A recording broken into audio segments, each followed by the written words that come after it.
Chesapeake born, Chesapeake born, hey, Chesapeake free, Chesapeake free, Chesapeake bound, Chesapeake bound, flowing with ease, flowing with ease. The Watipkin River on the Chesapeake Bay. On this day, during the first week of a 2-month journey, 9 journalists from Central Europe and their hosts have come to take an old-fashioned canoe ride. This was their first opportunity to experience one of America's most treasured natural resources and to learn what we are doing to restore its health. These 9 journalists were the first participants in the Environmental Health Center's Central European Environmental Journalism Fellowship Program. Born of the historic democratic revolutions of the late 80s, the program was designed to give the journalists a first-hand look at how our political process affects our environmental policies. In the world, United States as a country is seen as, maybe a country where a lot of problems were solved or are near to be solved. And in this case, I came to US just to learn how you do, because what to do, we know exactly. There's no problem. But how to do, it's much more, there's the know-how problem. And that's why I want to have a look into your environmental policy. We don't have any experiences. Of course, we are educated people, so we have the knowledge. But knowledge is not enough. In Czechoslovakia, it's a big problem, air pollution. For example, we have a baby. I have a daughter, 6 months old, and there are days or nights during the year where we are not allowed to open the window, the baby, not to breathe the air, not to be in the atmosphere, polluted atmosphere, problem of smoke and so on. I've heard that Los Angeles is air polluted, and I'm very interested in if they have any plans what to do with it. The visiting journalists would also have the chance to get to know Americans. You are very easygoing, I suppose, Americans. You are very pleased to the people, very open. But I don't know whether this way of speaking to other people coming to America, is it true or it is just a pose? I try to solve this. And to visit the natural wonders of which Americans are so proud. America is famous for its nature, and I intended to see some fine places and some of the landscape. During the 2-month program, the journalists met with government leaders who shape and carry out our policies. They met with citizen activists and members of environmental organizations who keep a watch on the policymakers. They talked with corporate leaders about how environmental policies affect their businesses now and in the future. They exchanged ideas with American journalists about news coverage of environmental stories. They learned about our right to know laws. The journalists learned how we handle crises. They saw the impact of our past mistakes and our hopes for the future. They visited facilities such as water treatment plants and recycling centers. As the Central European reporters journeyed across America, they collected impressions which were sometimes complimentary. Mary, I'm sure, in Princeton, she's a lobbyist. I know very well that there are lobbies in the U.S. and what the lobby means originally and so on.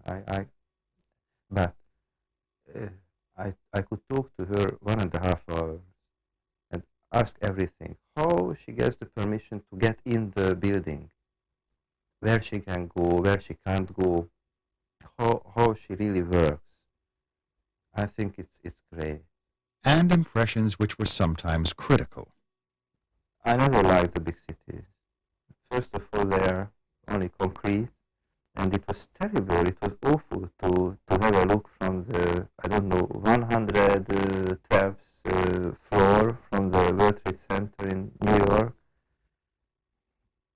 was scared of this forest of concrete.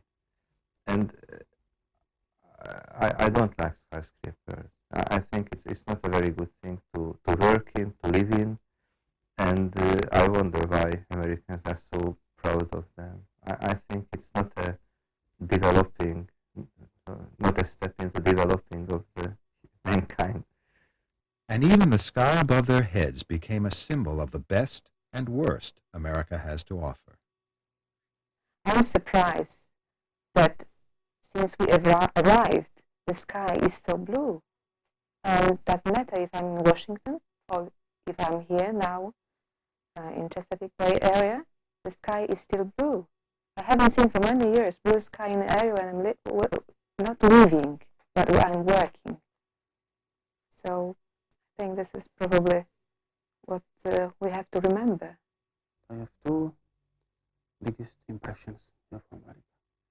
One was environmental, and it was the night when we were traveling from New Orleans down to the Port Arthur in Texas, and we were passing alley of chemical factories, and it was really a horrible vision of all that steel and tubes and valves and pipes and lights in the night, smoke, yellow smoke and red smoke. It's a really horrible vision. And they gave us an interesting view of ourselves through Central European eyes. Oh, yes, I think that you should know more about not European countries, but the whole world. Because for me, sometimes seems that you think that America is, the very central point of the world, and, you just came as apostles. You just say, well, we are from America. We solved the problem for us. Why not? And at that moment, we are looking at you and say, well, but there's much more complicated than you think it is. It's not so easy to take one task, one solving the problem and put it in the other country, among other people, among other customs or habits and so on and so on. We discussed this problem very often, that Americans seemed to pay their attention only, especially to people, to human health. Our point of view is a little different, because for us, we are part of nature, and we must not contaminate water. We must not pollute air. We must not pollute river, not because somebody wants to drink water from this river, but it is the river. Maybe it has soul, and we, as a part of nature, we are responsible to save this river. But wherever they went, they learned and watched and thought about the implications of our environmental problems, not just for ourselves, but for the world. I liked The Blue Planet very much because it was a professional film. It was very clear, it was very impressive, it was very touching. How things together damage the earth, how mankind damages the earth, how exactly it works. I felt that looking down from the cosmos, we are small, we are vulnerable, and we are totally mad, because there is nothing else in about 100 billion light year in the neighborhood where we could sustain life. And this was in the film, but it's a different thing if you write down this sentence and when you see this with your eyes. So we have to make up our mind and to live differently. That was, I think, the main message of the film for me. The journalists ended their stay with a visit to the California coast. On St. Patrick's Day in San Francisco, the journalists and their hosts offered some final thoughts on what they valued most about their experiences, what they hoped would be remembered long after images and names have blurred. I was able to find a confirmation that in people there's power, obviously. So what is very important, that some non-governmental organizations, some grassroots movements, they can really have power and influence politicians. Of course, it's not so simple as what I know it. There are no simple factors in this. But it's amazing how you Americans are able to unite to achieve some goals. My message will be when I come back to Poland. I will talk to environmental group, to activists, and I tell them that they have to not only to act in order to oppose to something, like to political decisions or economical decisions, but they will have to act effectively in order to persuade and offer something, not only to criticize.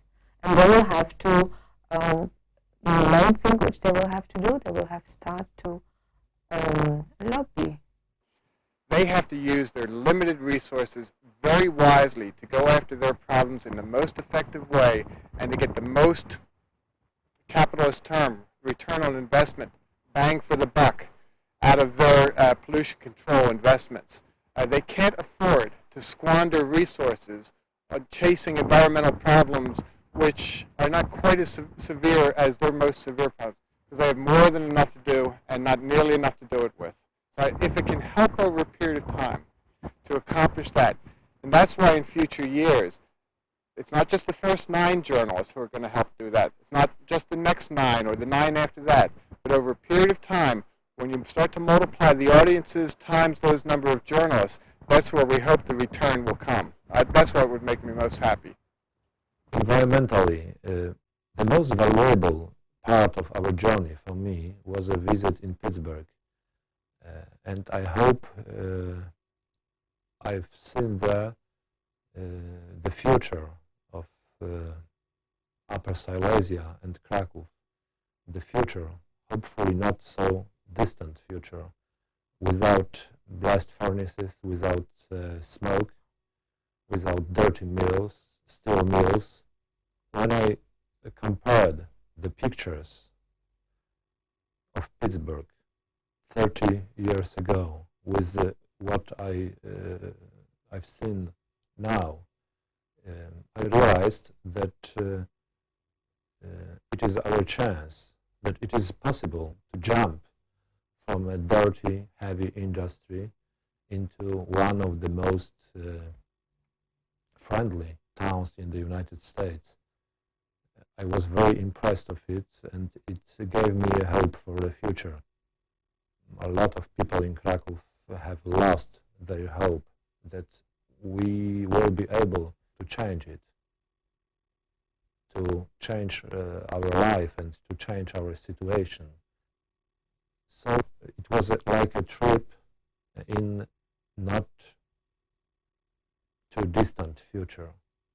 Chesapeake born, Chesapeake born, hey, Chesapeake free, Chesapeake free, Chesapeake bound, Chesapeake bound, flowing with ease, flowing with ease, Chesapeake born, Chesapeake born, bound to thee, and bound to thee. indeed I am, Indeed I am, Chesapeake free, Chesapeake free. she's the mother of the waters and the people of this land. 40 river children reach to take her by the hand and flow through Maryland and Virginia to the sea. She's Atlantic born, Atlantic bound and free, and I'm Chesapeake born, Chesapeake born, Chesapeake free. I'm